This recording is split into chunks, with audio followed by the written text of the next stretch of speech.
Assalamualaikum warahmatullahi wabarakatuh. Waalaikumsalam. Waalaikumsalam warahmatullahi wabarakatuh. Waalaikumsalam. Selamat pagi teman-teman semua. Innal hamdalillah nahmaduhu wa nasta'inuhu wa nastaghfiruh wa na'udzu billahi min syururi anfusina wa min sayyiati a'malina. May yahdihillahu fala mudilla lahu wa sholli nabiyina Muhammad. Yang pertama, saya ingin mengutip perkataan ulang sebagai penyemangat kita ya. Ini yang berkata Imam Syafi'i, la a'lama ilman ba'dal halal wa haram an bala min atib ila an ahlal kitab qad ghalabuna alaih. Yang artinya saya tidak mengetahui sebuah ilmu setelah ilmu halal dan haram yang lebih berharga, yaitu ilmu kedokteran. Jadi nggak ada yang lebih berharga serta ilmu fikih halal, setelah itu kedokteran. Akan tetapi ahli kitab telah mengalahkan kita. Jadi maksudnya mungkin bagi kita saat ini Western itu lebih lebih maju ininya pengobatannya.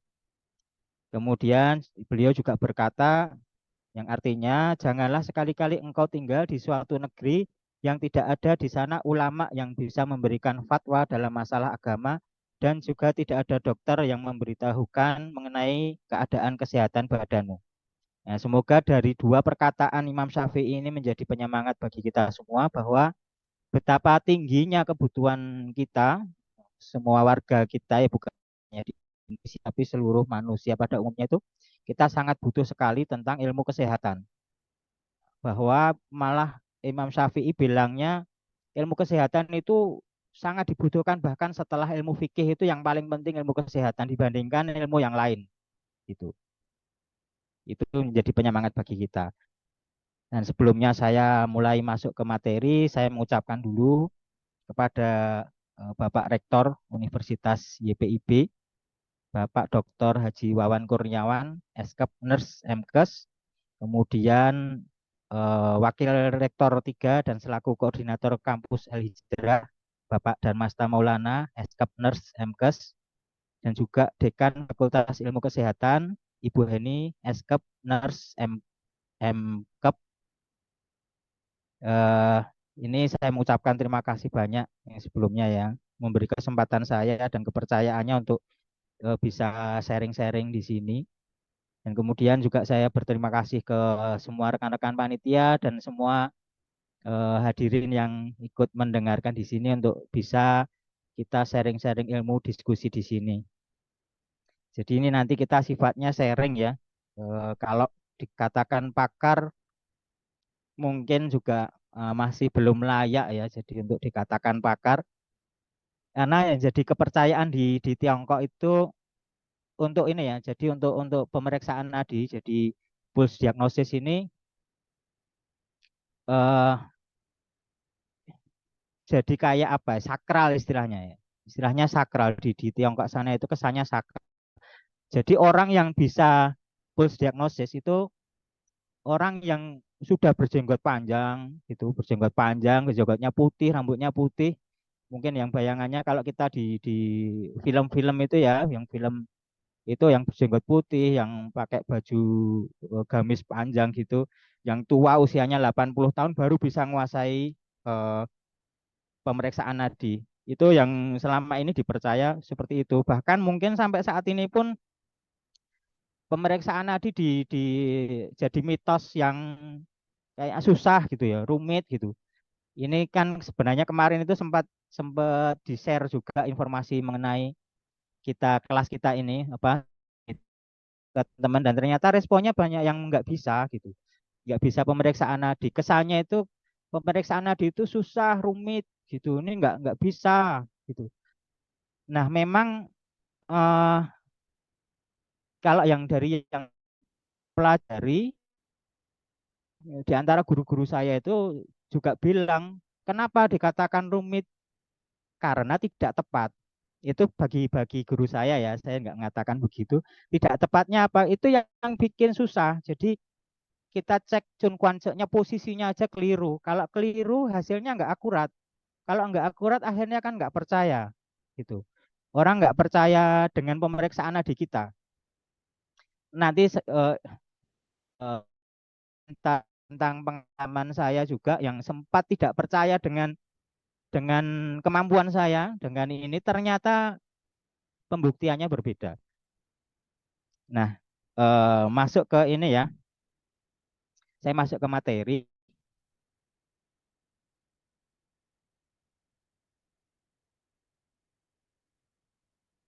Bisa dilihat share screen.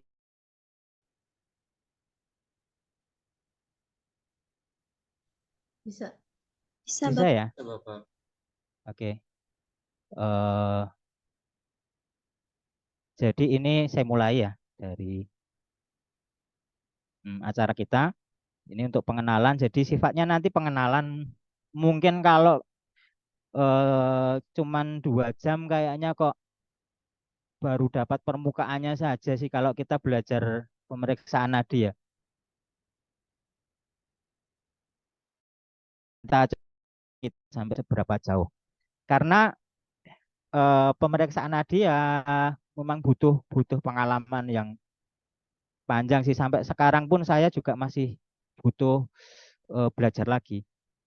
Nah, mungkin kalau dari sejarah sih sebenarnya pemeriksaan nadi itu ternyata bukan bukan hanya dari TCM ya, bukan hanya dari sejarah dari kebudayaan Tiongkok, tapi ternyata dari berbagai negara itu sudah ada.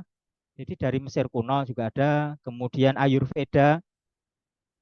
Ayurveda itu di India itu juga sama menggunakan pemeriksaan nadi. Istilahnya eh, ada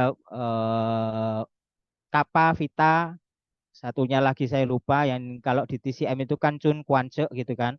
Itu ada pemeriksaan nadinya dan saya pernah belajar juga dan itu lebih rumit lagi daripada TCM. Jadi di setiap Chun nanti ada Kappa, Vitanya, ada di Kwan ada lagi, ini ada lagi.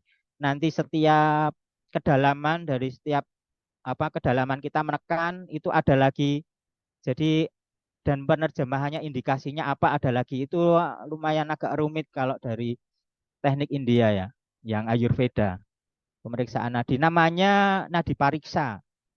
Jadi kalau kita pemeriksaan nadi atau eh, cenmai itu kalau di Ayurveda itu nadi pariksa. Seperti bahasa Jawa ya periksa gitu, periksa nadi. Kemudian kalau Korea tradisional juga ada, Tibet pun ada dan ini juga ternyata dipakai juga di pengobatan Islam di Ibnu Sina di konunnya itu ada juga menceritakan penggunaan pulse diagnosis. Nah, sedikit cerita ya. Ini jadi Ibnu Sina ini mungkin ini teman-teman banyak yang mahasiswa yang beneran mahasiswa apa yang mahasiswa senior ini sambil share-share. Mahasiswa muda apa yang mahasiswa senior? Banyakan mana? Senior, Bapak. Oh, senior. Mohon maaf ini. Saya masih Aduh. muda, Pak. Masih Ini muda, Pak sambil santai Satrio. aja ya. Sambil santai. Ini ya saya sedikit cerita. Ini tapi ini pasnya ceritanya itu untuk yang muda-muda sebenarnya. Jadi pernah Ibnu Sina ini nangani pasien. Pasiennya itu sakit-sakitan terus gitu. Ternyata kemudian apa yang dilakukan Ibnu Sina? Ibnu Sina itu cek nadinya. Ibnu Sina cek nadinya. Dari nadi terus Ibnu Sina sambil eh, kasih pertanyaan gitu, kasih kuis.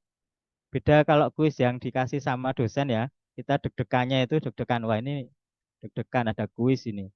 Nah, Ibnu Sina juga ini kalau ini sudah pasiennya sudah lemes, sudah payah lah. Kok sakit-sakitan terus ini remaja sakit-sakitan terus. Dicek nadinya sambil dites. Sambil kota, sebutkan semua kota. Misalkan Lamongan, terus mana lagi? Misalkan Solo, Sukoharjo, Jakarta, Semarang gitu kan, cek semua. Udah, habis itu lagi masuk lagi ke wilayah kabupatennya. Kabupatennya ini kabupaten Sukoharjo lah atau apa. Oke, ketemu. lagi sebutkan sampai mendetail ke tempatnya. Habis itu tanya lagi masalah nama. Misalkan nama ini mohon maaf yang saya sebutkan apa tidak nama asli ininya ya, cuman ini aja. Jadi disebutkan misalkan eh, ada Susi, Lucy, Endang, Yayu, misalkan semuanya disebutkan. Udah, terus kesimpulannya apa? Ibnu Sina langsung bisa menyimpulkan ini si remaja ini sedang sakit jatuh cinta, gitu.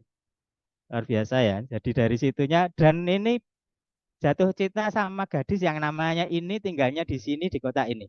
Kalau kamu kepingin sembuh, dah nikah, gitu. Nikah aja. Dan ternyata nikah dan si pemuda sembuh. Luar biasa ya. Ternyata pengobatannya itu dari cuman cek nadinya itu dicek. Ya, saya juga kurang tahu persisnya seperti apa mekanismenya. Kalau bayangan saya sih disebut namanya itu bergetar, nadinya itu lebih duk-duk-duk-duknya gitu kali ya. Jadi lebih lebih lebih sensasinya itu lebih kuat gitu. Nah, nanti kita bahas lah waktu di nanti di akhir sambil diskusi. Jadi kejadiannya ini nyata, jadi ditulis juga dalam dalam ininya ya tulisannya beliau. Ini kasusnya nyata, ternyata penyakit cinta pun bisa menjadi benar-benar menjadi penyakit fisik dan ternyata terselesaikan dengan ilmu nadi. Coba kalau kita periksa ke dokter, terus dicek apa? Oh, ini sakit apa? Ada sebenarnya pasien saya ini sebagai motivasi juga. Ada pasien saya datang sakit ini gini, sakit perut lah, sakit ini gelisah gini. Terus saya sudah ke dokter, ini saya sakit itu sakitnya tipes, 2 kali tipesnya. Setelah saya cek ternyata cuman anxiety. Anxiety lambungnya bermasalah, kemudian saya treatment lambungnya, udah anxiety-nya hilang. Yang tadi tipes itu kemungkinan kemungkinan karena lemes-lemesnya itu yang dianggap tipes dan kemudian lemes-lemesnya itu ya kayak fatigue gitu loh, fatigue FAD, fatigue, anxiety sama depresi.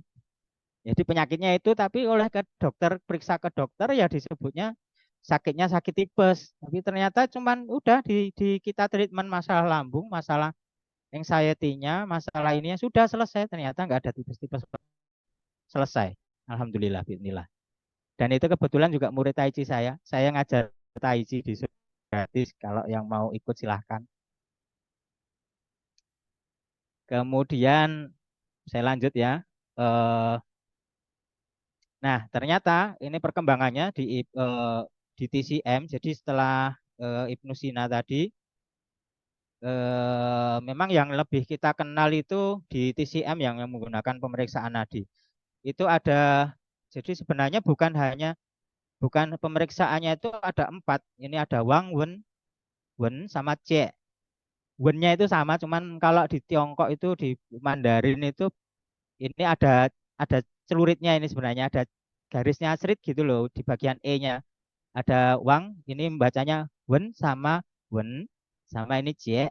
Jadi sama tulisannya Wen-Wen-nya sama tapi pengucapannya berbeda, artinya berbeda. Kalau yang Wang ini dia visual, jadi kita lihat datang si pasien atau klien kita datang, kita lihat dari fisiknya, dia ngelentruk atau tidak, lemes atau tidak, dari warna kulitnya gimana, pucat, seger atau enggak, kemudian posturnya membungkuk atau enggak, dari umumnya itu ada di pemerintah diagnosa tangan, diagnosa telinga, lidah, mata itu ada juga.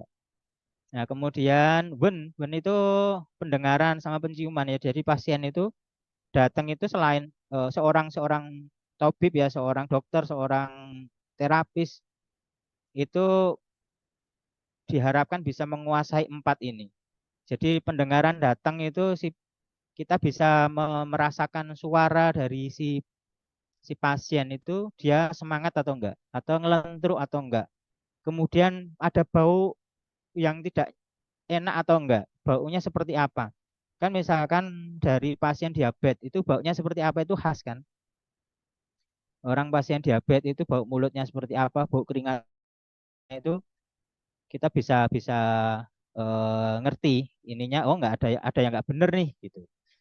Kemudian ada ini Ben itu wawancara, jadi anamnesanya itu apa wawancara ya, jadi gejala. Jadi kita tanya eh, riwayatnya penyakitnya bagaimana, munculnya kapan, pola tidurnya, pola makannya seperti apa, obat yang dikonsumsi apa. Jadi kayak ada juga kasusnya itu Bell palsy. Jadi yang kayak stroke tapi di bagian wajah turun. Kalau dari sisi TCM itu kan kita kenalnya itu masalah splinnya itu terlalu dingin ya. Splinnya dingin. Jadinya turun. Sementara splin itu kan dia ngontrol otot. Dia otot saraf gitu. Terus ternyata apa yang dilakukan? Kita tahu dari pola makannya itu ternyata dia makannya dingin-dingin itu maksudnya dingin bukan es ya, tapi dia makannya buah-buahan terus. Ya, buah-buahan terus itu yang ternyata berlebihan yang menyebabkan si splinnya itu bermasalah. Akhirnya adalah Bell palsy. Setelah kita anjurkan ini ya udah gitu. Terus obat pun juga berpengaruh ya. Sedang konsumsi apa kita cek, oh nadinya kok bermasalah. Nadinya itu oh, bermasalah seperti kayak kayak apa senar kayak gitu itu. Ternyata sedang mengkonsumsi obat jantung gitu.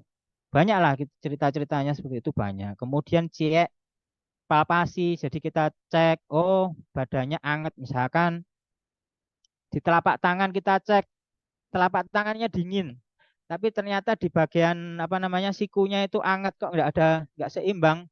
Itu pertanda apa? Pertanda ada cit kan aneh kan lucu kan? Ini dingin, ini anget, ternyata bisa menandakan adanya parasit. Kemudian cek juga ada tekstur, kemudian kelembutan jaringan, kemudian nah ini juga termasuk full diagnosis masuknya ke sini ke GIEK gitu. Sebenarnya ada juga palpasi di area lambung, area perut gitu, abdomen. Kalau ini dingin, bermasalahnya di area mana? Atau ini terlalu panas?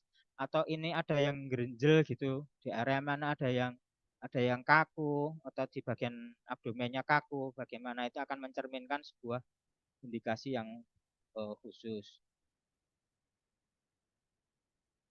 Kita lanjut di ini ya. Tadi masuk ke prinsip-prinsip dasar diagnosa nadi. Jadi ini dari semua yang hadir kira-kira sudah mempelajari TCM semua atau ada yang belum? Masih nol? Ada yang bisa kasih respon? Saya akan Yang menyesuaikan belum, dengan kemampuan. Gimana? ada yang belum, ada yang udah. Ada yang udah, ada yang belum ya? Saya mulai dari pelan-pelan aja berarti ya, dari basic, dari dasar benar ya. Mohon maaf bila nanti ini ternyata saya lihat ini pesertanya banyak yang senior-senior juga ini. Mohon maaf ini nanti kalau saya keliru mohon diingatkan, diluruskan. Oke. Jadi kita mulai kalau nadi nanti terkait soalnya terkait dengan ini ya Qi sama Yin dan Yang. Kalau Qi ada berpendapat gini, Qi itu energi. Kalau di dosen saya ya, dosen favorit materi mata kuliah favorit itu biokimia sama teman-teman saya. Itu Qi itu eh, dianggap sebagai ATP, ATP energi. Ada juga yang berpendapat itu energi, jadi kayak tenaga dalam lah kalau orang tenaga dalam itu ya. Ada juga yang berpendapat Qi itu oksigen, oksigen yang mengalir bersama darah. Dan ini juga menurut saya juga pas tepat ya. Kemudian ada Yin dan Yang.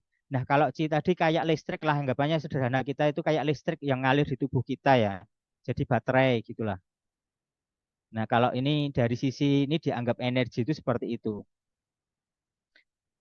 Nah, kemudian sebenarnya banyak sih kalau Qi itu klasifikasinya ada Wei Qi. Wei Qi itu Qi energi luar, jadi kayak benteng tubuh kita. Jadi kalau Wei Qi kita lemah, itu kita gampang sakit kayak gitu. Jadi Wei Qi itu bentengnya, benteng tubuh kita. Kemudian ada Yin dan Yang. Yin Yang itu kayak pasangan lah. Ada laki-laki, ada perempuan, ada malam, ada siang. Nah, yang sifatnya kuat, sifatnya keras, sifatnya aktif itu Yang. Yang sifatnya pasif, dingin, gelap itu Yin. Nah, itu butuh keseimbangan. Ketika tidak seimbang, berarti error, ada yang masalah. Nah, kemudian pada aplikasinya,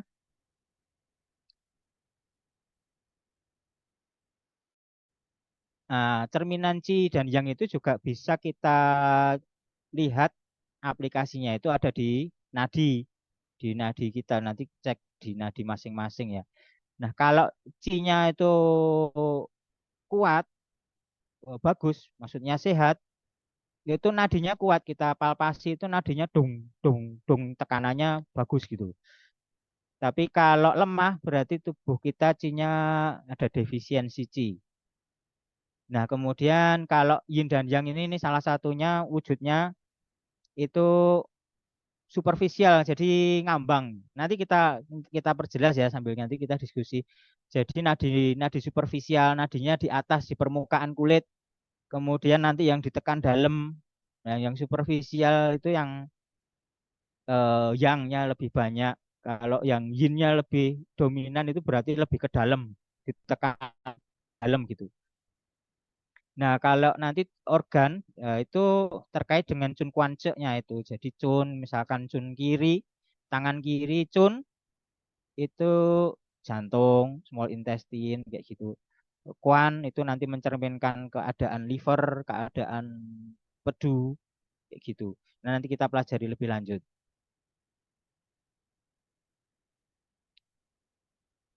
Terus kemudian kalau ini tadi kaidah umum ya. Jadi nanti kan eh, pemeriksaan nadi itu banyak. Nah, sementara yang dikenal di umum itu eh, kemungkinan dari Sang Handun ya, kebanyakan ya dominasi dari Sang Handun. Itu ini sekedar gambaran aja. Saya nanti kemungkinan saya akan lebih lebih mendalam ke metode yang saya kuasai, yang saya praktekkan, yang saya amalkan, daripada metode secara umum, karena yang tadi yang disampaikan rumit, kemudian susah. Nah, saya akan menyampaikan itu, rencana saya akan menyampaikan metode yang istilahnya life hack-nya gitulah. Yang paling mudah, yang paling simpel, yang bagi kita itu gampang dipraktekkan dan tepat banget. Tepat banget ini, nah nanti kita cerita lah. Kita cerita. Saya ada beberapa video, nah nanti saya minta dari panitia bisa bisa di play. Nah, ini kalau posisi nadi, memeriksa nadi, kalau posisinya itu pasien memang idealnya duduk ya. Jadi kalau teman-teman mungkin praktisi akupuntur sih termasuk mungkin ya ya ya yang akupuntur atau yang herbal, idealnya memang ada meja khusus sebelum langsung datang pasien langsung berebah gitu. Jadi berebah ke bed. Tapi idealnya sih kita ada diagnosa dulu, tegakkan diagnosa baru baru pasien ke bed tindakan. Jadi ini dari posisi duduk, soalnya lebih antara posisi duduk sama dengan posisi tidur itu kadang berubah gitu, nadi itu berubah. Kemudian, nah ini kan duduk, kemudian tangan di posisi nyaman, jadi di meja diletakkan sejajar dekat dengan jantung begini. Kemudian posisi rileks. Kemudian yang langkah berikutnya baru palpasi. Jadi palpasi ini nanti saya ini ya di materi berikutnya nanti. Ini palpasi di sini diletakkan. Nah, kalau nanti ada beberapa metode ya, palpasi tiga, ini cun, ini kuan, ini je ya. Jadi ada tiga posisi di pergelangan tangan pasien. Masing-masing kanan sama kiri itu berbeda. Kemudian dari setelah palpasi, baru si terapis kita sebagai yang mendiagnosa itu baru mengamati hasilnya. Ini ngambang atau tenggelam, superficial atau deep. Terus kemudian ini tebel apa tipis, kenceng apa kendor. Ini cepat apa lambat. Nadinya itu dung dung dung dung dung dung dung dung atau dung dung dung atau dung dung dung dung dung dung dung kayak gitu. Enggak stabil atau juga macam-macam ya. Nanti itu bisa berbeda banyak ininya, apa namanya, indikasinya. Nah, interpretasi jadi ini tadi hasilnya dari gambaran itu, oh ini sakitnya apa gitu. Nah, masalahnya di sini kalau yang metode mainstream konvensional yang dipakai di kebanyakan itu biasanya kayak gini, misalkan hasil diagnosa tegaknya itu, oh ini kidney yin deficiency kayak gitu, atau kidney yang atau apalah. Jadi bahasanya itu susah dipahami sama masyarakat ya, dipahami orang. Iku ya opo gitu. Defisiensi gimana gitu. Yang paham paling cuman terapisnya sama orang-orang yang memahami. Tapi susah kalau dipahami sama masyarakat umum. Yang dipahami kan ini batuk empedu kayak gitu. Ini jantung koroner.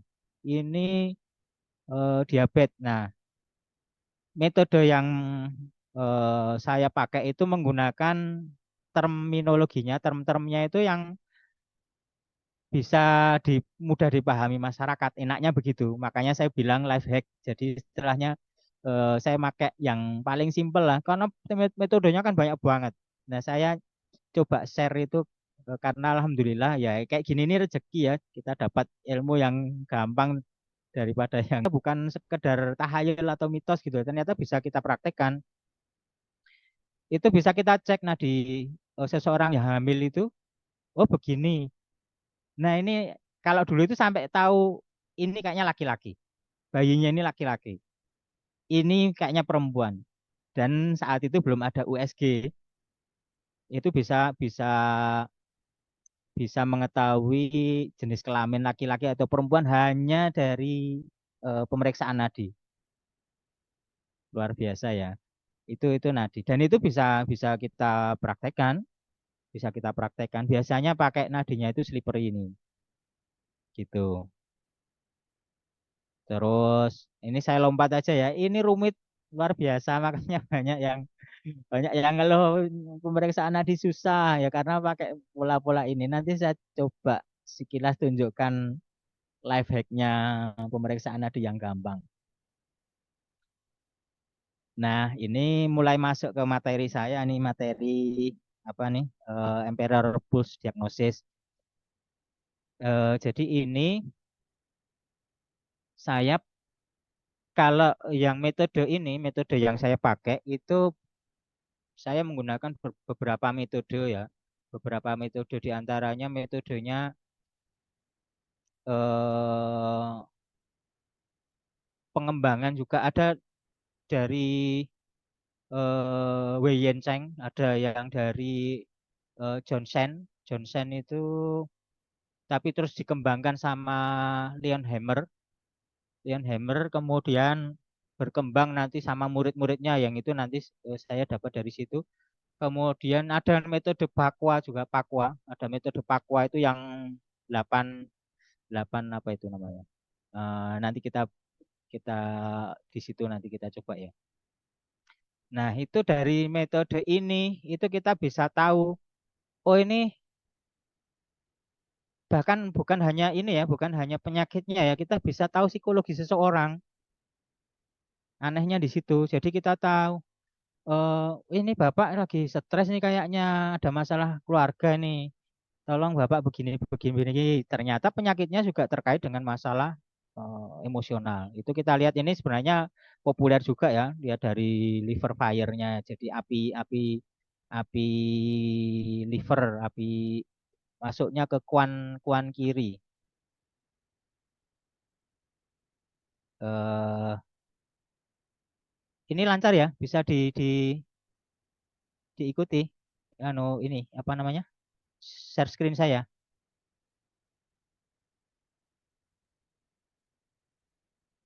Halo, Bisa, Bapak. bisa ya? Oke. Nah, posisi tangan kalau yang saya pakai, posisi tangan yang saya pakai itu posisinya salaman. Posisinya salaman ini. Jadi pasien menggunakan tangan kiri, kita jabat tangan kiri, pemeriksaannya menggunakan tangan kanan kita di sini. Nah, seperti ini, jempolnya rileks, jempol pasiennya rileks. Soalnya sering ya kita jumpai itu ketika kita cek itu jempolnya mesti naik gitu. Salim gitu itu harusnya rileks kan. Itu mesti naik. Kita turunkan, naik lagi. Kita turunkan, itu ngeyel banget itu pasien itu dan itu banyak. Padahal kita butuh si tangan ini rileks. Kita letakkan di meja masih aja nongol-nongol terus gitu. Nah, nanti akan kita temui model-model kayak gitu si pasien-pasien kayak gitu. Nah, aplikasinya seperti ini ya. Jadi itu tadi idealnya itu kita berjabat tangan.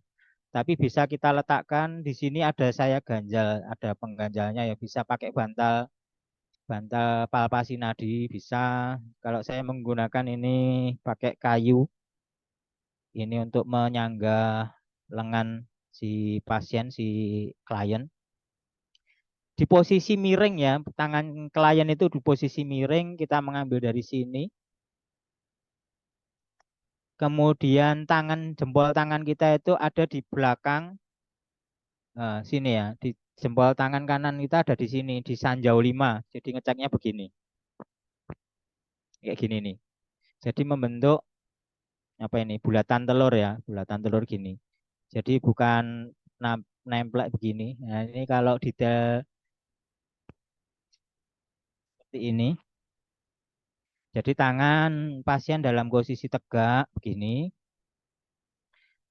lengan pasien rileks, kemudian ibu jari pasien dalam keadaan rileks. Jadi nggak berdiri gini ya. Seringkali itu berdiri gini. Kita letakkan, kita rileks, rileks aja Pak, naik lagi, rileks Pak, rileks, ngenceng gini, rileks Pak, rileks lagi, kayak gitu. Itu sering.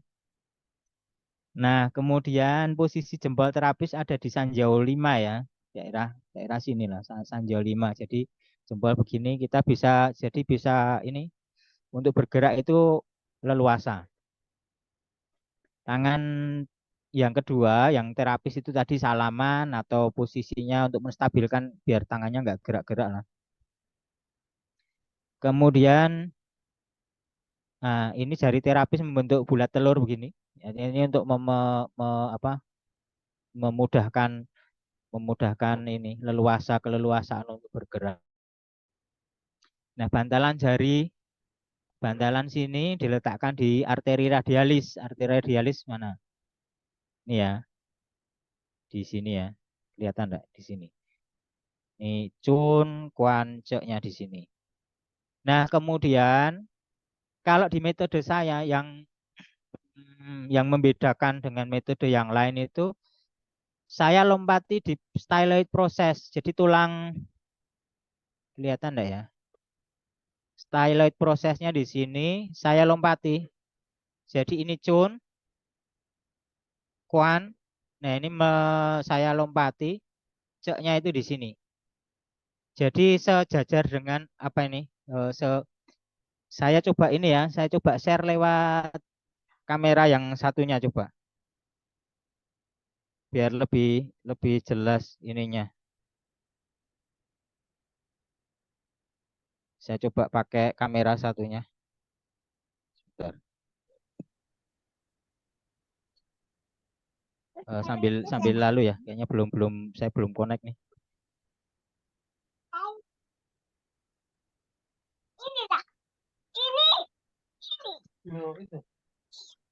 Eh, bentar.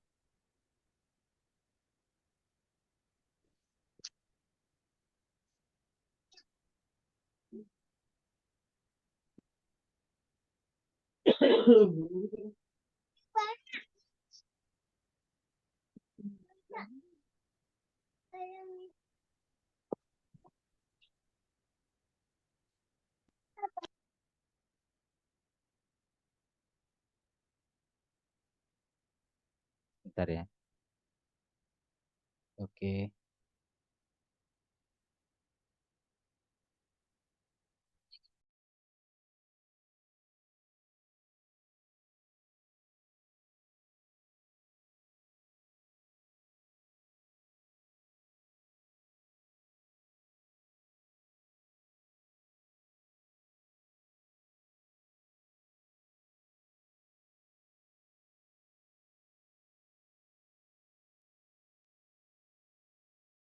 Sebentar.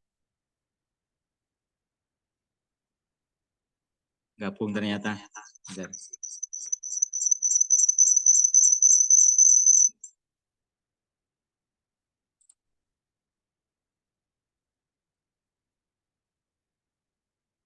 Panitia bisa lihat kamera saya yang satunya. Oh, bisa, Pak. Udah, Pak. Bentar. Ini saya belum ketemu ininya.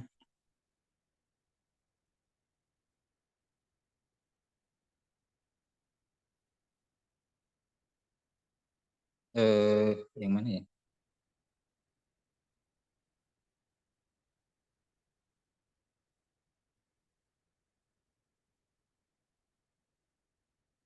Yang satunya sebentar. Oke, kelihatan.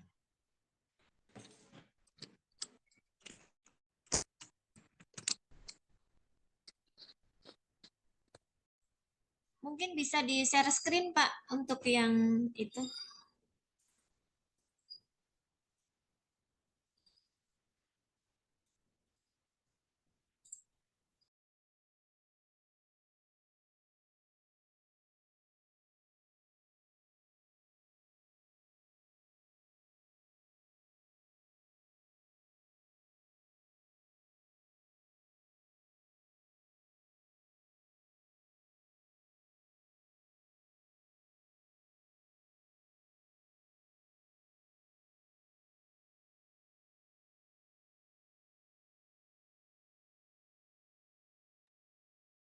Bisa masuk ini?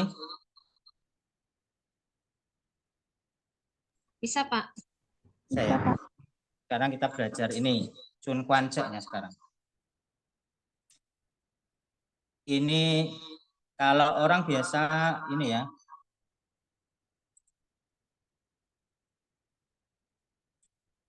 Kalau orang biasa kan lewat sini, lewat apa? Tangan dari medial. Nah, kita nanti menggunakan yang mudahnya itu lewatnya sini. Lewat dari belakang.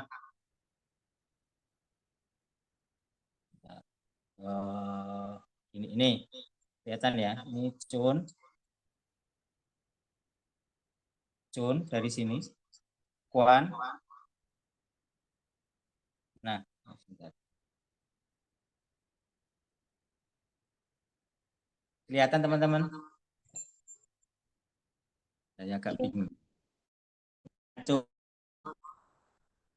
Kwan, sama ceknya di sini.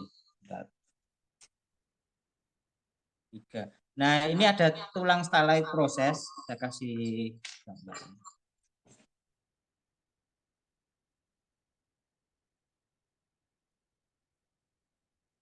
Ini tulang nih.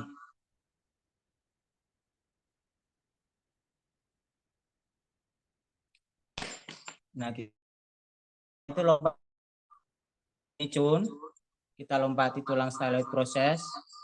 Nah, yang tulang ketiga itu bisa yang apa? Cek itu gini, 3. Nah, kalau saya lebih suka menggunakan 2 jari. Jadi kita jedanya seperti ini nih, styloid proses gini, berarti yang cek juga seukuran sama. Begini. Ya, ini cara pemeriksaannya begini. Kalau kita meriksa nadi sendiri juga gitu. Ini terus 2 ini kita lompati. Jadi setelah lihat proses ini cun, kuan, ketemu kan? Nah, jari telunjuk kita pindah ke kuan, ini ketemu lagi di sini. Jadi jedanya sama. Ini lebih tepat ininya ya, yang dari pengalaman saya itu lebih.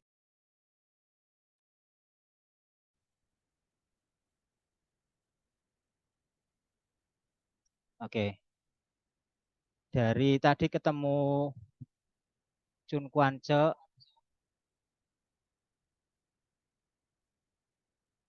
ini tadi ya. Nah, teman-teman bisa langsung praktek lah. Ini dari belakang. Nah, ini kalau idealnya kalau tangan sendiri agak susah. Kalau tangan pasien ini melungker gini ya. Jadi ada membuat membuat ini bulat telur gini. Ini cara pemeriksaannya dan ini lebih tepat. Rasanya yang saya alami ya lebih lebih ideal lah daripada langsung jejer sini. Biasanya kan ada yang menggunakan metode itu jejer 3 jari langsung. Jadi dia untuk mengetahui bareng-bareng ya, apa membandingkan dari ketiga jari itu langsung dibandingkan bareng-bareng. Kalau metode saya yang saya pakai itu satu satu jari bisa bareng sih, tapi kadang kita kacau. Jadi lebih kalau saya lebih kadang cuma menggunakan satu jari. Oke, kita masuk share screen lagi ya.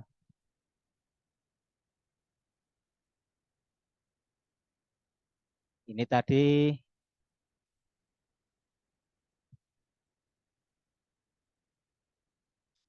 posisi, kemudian nah di sini arteri radialis ya. Ini kan apa namanya? Stylight proses. Kita menggunakan ambil cun di sini, kuannya di sini, ceknya di sini agak ke sini. Gitu. Mungkin lebih gambarannya lebih jelas ini. Ini yang dipakai kebanyakan praktisi itu untuk pemeriksaan nadi jejer-jejer 3 jarinya jejer-jejer. Nah, kalau saya menggunakan kita jeda dengan patokan styloid prosesnya tadi yang tulangnya nonjol ini loh. Jadi kita ambil lubang cun di sini, kita lompat di sini, ada kuan, kita lompat di sini, ceknya di sini.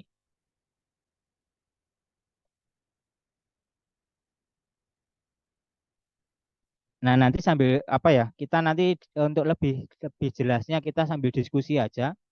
Tapi ini untuk indikasi-indikasinya itu saya menggunakan term-termnya lebih dekat yang kita pahami ya pakai terminologi Western. Jadi kayak cun ini cun cun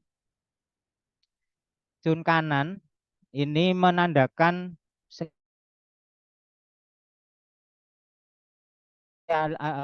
pernafasan atas. Jadi misalkan kayak eh, pilek, kemudian ada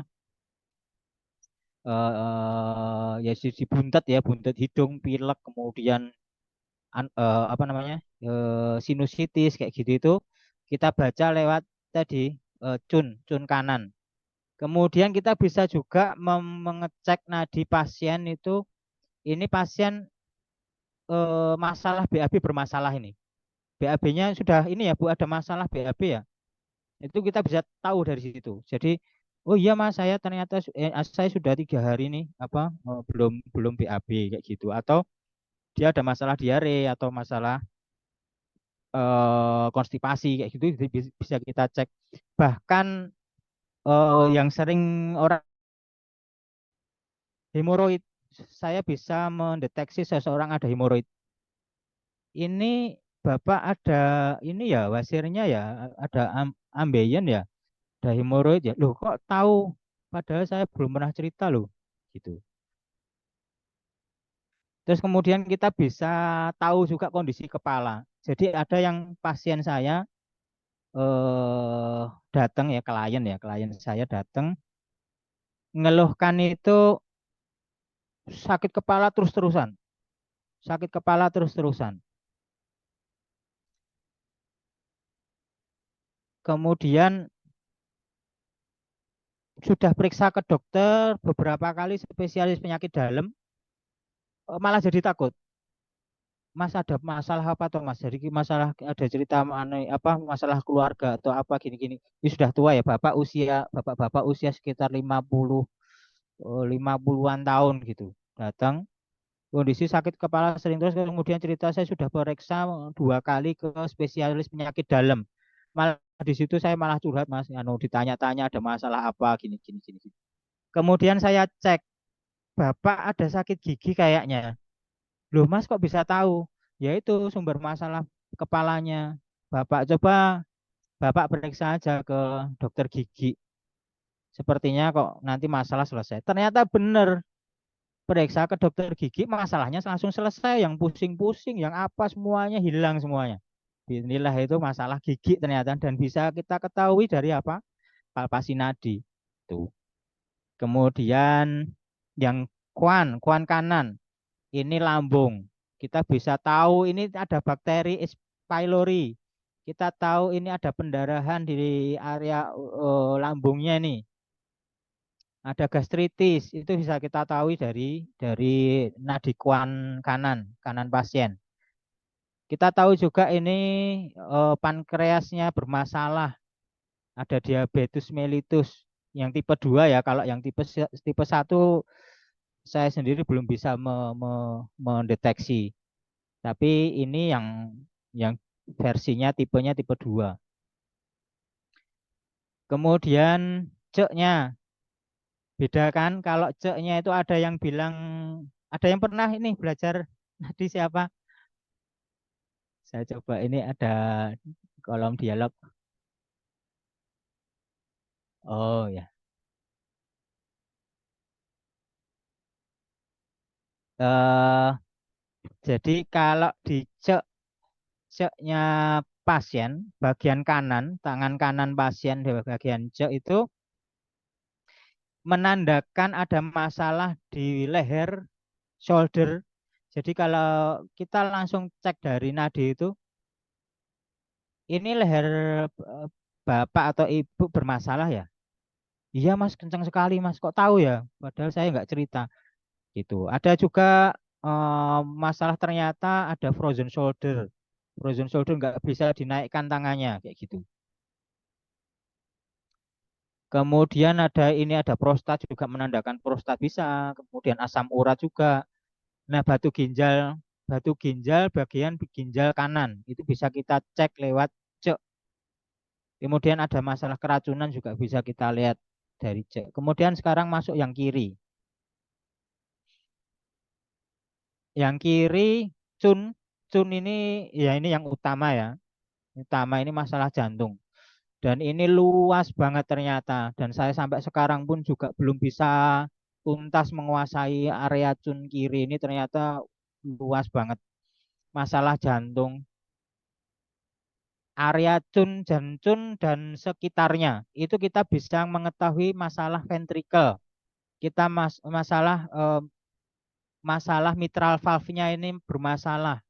Kemudian masalah ya itu seputar itu. Itu kita bisa mengetahui dari pengecekan nadi kiri aja kita bisa tahu banyak hal dari situ. Ini kita tahu juga ada masalah small intestine-nya ya, jadi apa usus halusnya bisa jadi terkait kadang masalah GERD, ada GERD kayak gitu itu kita bisa cek hubungannya kadang cun kiri sama kuan kanan itu kadang relate. Masalah keracunan juga bisa kita cek dari cun kiri. Kemudian ya ini bloating juga ya. Kemudian kalau yang kuan kuan kiri, nah ini yang banyak sekali ini kita temui itu kadang sumbernya juga dari kuan ini. Jadi kita tahu kondisi liver seseorang. Dan saya pernah deteksi eh, dideteksi dengan USG itu nggak kebaca. Tapi saya membaca ada sesuatu ini di area livernya. Area liver atau empedunya ada sesuatu masalah. Saya rekomendasi untuk USG. Di USG ternyata bersih, bersih semua. Waduh, bingung saya. Agak ini kan kasihan juga kan. USG itu nggak murah kan ada kalau di sini sekitar 750. Ternyata pulang dengan hasilnya bersih. Nggak ada masalah itu. Hasil USG-nya bagus.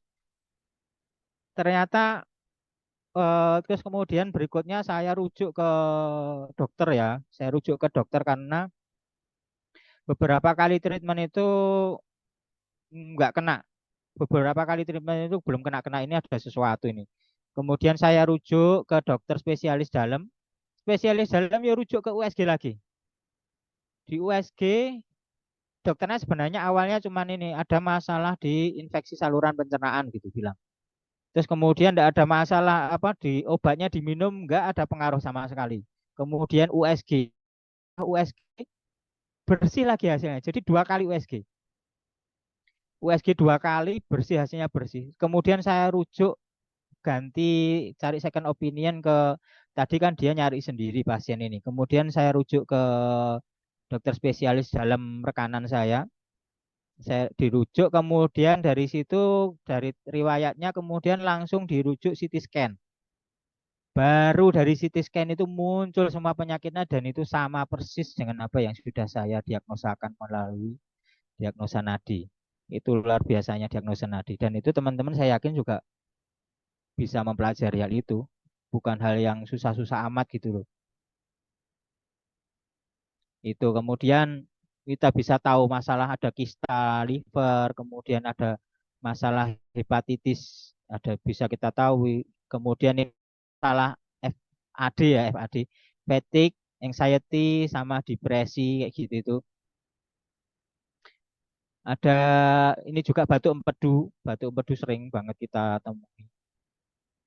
Ini masalah yang ini khas khas apa masalah psikologi ya. Jadi kita ternyata juga bisa membantu dari luar menghadapi pasien yang bermasalah dari sisi psikologinya, dari anxiety, depresi atau apa itu masalah ada di kuan kiri itu yang kita perbaiki.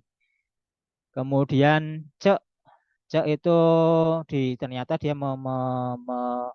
mencerminkan organ reproduksi.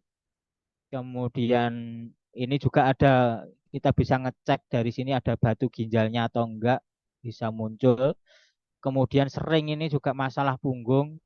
Detail lagi punggungnya itu ada terbagi lagi. Ini ada hip. Jadi cuman posisi tangan kita ada melungker ke sana. Itu kita bisa merasakan ada masalah di hipnya pasien. Di tengah itu kita bisa merasakan ini di area dengkul pasien. Kita putar lagi, kita bisa ngerasakan area ankle-nya pasien yang bermasalah di mana itu kita bisa tahu. Nah, mungkin saya bisa minta tolong panitia nih nyetel video dari yang Kitty sama ini. Silahkan Mas panitia. Ya, sambil ditunggu, yaitu tadi sih jadi eh, diagnose nanti ini sambil nunggu ya dari panitia ya. Diagnosa nadi itu penting banget sih bagi kita. Nah, menurut saya ya yang saya gunakan itu jadi justru malah jadi senjata andalan saya diagnosa nadi dibandingkan dengan treatment itu karena lebih penting diagnosa nadi. Jadi unggulan lah diagnosa nadi itu.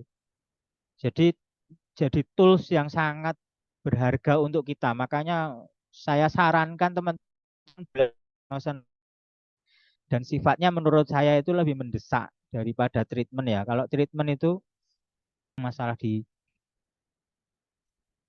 macam-macam ya. Kemudian ini diagnosa telinga. Ini juga penting banget sebenarnya diagnosa telinga. Ini kita bisa tahu kanker payudara dari sini. Ini ibu ada masalah ini di area payudara ya. Iya Mas bener gini-gini. Nah ini sifatnya sudah cancer atau sudah masih masih ringan itu bisa kita ketahui dari diagnosa telinga juga. Bahkan ada ini yang saya enggak pelajari ya karena aneh gitu. Jadi saya enggak pelajari. Ini eh istilahnya apa ya kemarin itu? Saya lupa ya. Istilahnya itu saya agak lupa nama ininya. Diagnosa tanggal lahir ini intinya. Jadi menggunakan ada pacek juga. Ini pacek kemudian diagnosa Yuan apa saya lupa ya. Eh, saya agak lupa namanya. Ada pajak, pokoknya ada dua metode yang saya tahu tapi saya nggak pelajari karena aneh aja. Mosok tahu penyakitnya dari tanggal lahir. Nah ini penutupan dari saya. Dari saya sendiri pun masih ternyata bodoh banget gitu loh. Itu dari sisi cun kiri aja itu saya masih sedikit baru berapa persen yang saya kuasai. Kemudian itu cun kiri aja ya, belum yang lain-lain. Kemudian kuan kiri itu pun saya juga masih banyak yang perlu kita pelajari. Jadi bukan hanya dari teoritis, tapi ternyata dari pengalaman pun kita harus memang benar-benar pegang pasien itu sering-sering. Kalau bisa per hari 10, per hari 10 pegang 10 berarti kan 10 hari itu kita bisa megang 100 pasien. Yes, pokoknya ketemu orang salimi cek nadi, salimi cek nadi, salim ya, salaman cek nadi, salaman cek nadi. Awalnya saya begitu gitu. Ini penutupan dari saya. Mari kita diskusi dan saya kembalikan kepada panitia. Terima kasih. Assalamualaikum warahmatullahi wabarakatuh.